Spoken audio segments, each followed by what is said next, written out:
প্রিয় সাংবাদিক বন্ধুগণ, আপনারা জানেন যে আমরা ২০ দলীয় জোটে দীর্ঘদিন একসাথে কাজ করেছি।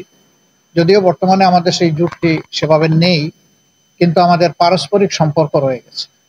এটার চেয়েও বড় কথা হলো, যারা রাজনীতি করেন তারা দেশের জন্য, মানুষের জন্যই রাজনীতি করেন।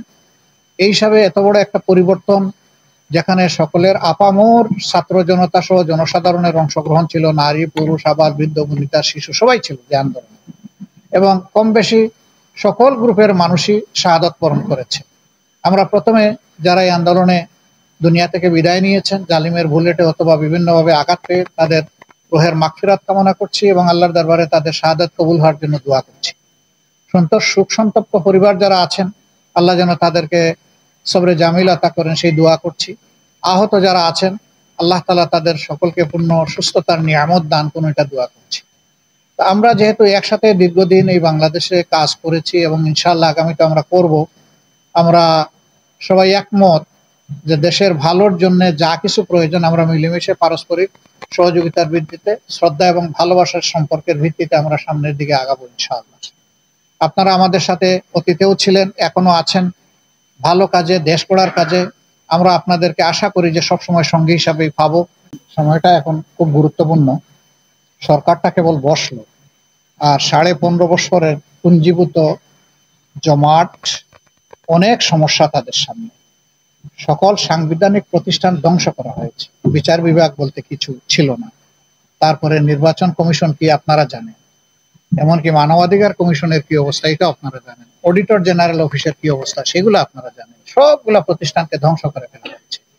গোটা পুলিশ বাহিনীকে একটা লীগ বাহিনীতে পরিণত করা হয়েছে।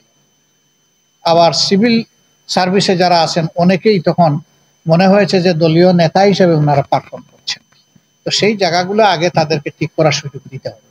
এই ঠিক করার সুযোগ দেওয়ার পরে যখন উপযুক্ত পরিবেশ সৃষ্টি হবে, তখন দেশের ভবিষ্যৎকে সর্বাধিক সর্বোচ্চ গুরুত্ব দিই, যা দরকার আমরা সেভাবেই সিদ্ধান্ত নিব। এখনই আমরা বলতে চাচ্ছি না এই সরকারের টেনিয়র কতদিন হওয়া উচিত, এখনই বলতে চাচ্ছি না নির্বাচনে আমরা কি শেপে অংশগ্রহণ করব।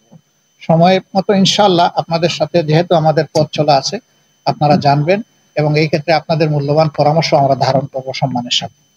কেউ কিন্তু আইনের ঊর্ধ্বে না, এই কথা তো প্রধানমন্ত্রী সবচেয়ে বেশি বলতেন না? তো সেটা তাকে দিয়ে পরীক্ষা হোক, অসুবিধাটা কি? হ্যাঁ ঠিক আছে, এটা মুখের একটা কথা ছিল। কোন সময়? যখন ওনারা আত্মহত্যা করবেন তার আগে। পালিয়ে যাওয়া কিন্তু আত্মহত্যার চেয়ে খারাপ। তবু আমি একটু সম্মান দিয়ে বললাম আত্মহত্যা। তো এই সময় হুশ ঠিক থাকে না মানুষের। বেহুশ হয়ে একটা কথা বলেছেন যে সরকারের আসলেই কোনো নৈতিক বৈধতা ছিল না, আইনগত বৈধতাও ছিল না। সেই সরকারের কোনো এক্সিকিউটিভ অর্ডারই আসলে বৈধ হতে পারে না। আমরা এই সরকারের কাছে দাবি জানিয়েছি, আরো জানাবো, যে তাদের নির্বাহী আদেশে যা কিছু অত্যাচার করা হয়েছে এক আদেশে সবগুলোই খারিজ হওয়া। জামাত সংগঠন হিসাবে ওরকম কোনো মামলা করবে না, তবে আমাদের হক যে জায়গায় সংগঠন সেটা নষ্ট করা হয়েছে সেই জায়গায় তো আমরা যাব। আমরা মিন করতে চেয়েছি খুন গুণ হত্যা দর্শন রাহাজানি যা করেছে লুণ্ঠন আওয়ামী লীগ যা করেছে, ক্ষতিগ্রস্ত ব্যক্তিরা মামলা করে এবং আমরা তাদেরকে সহায়তা দেব।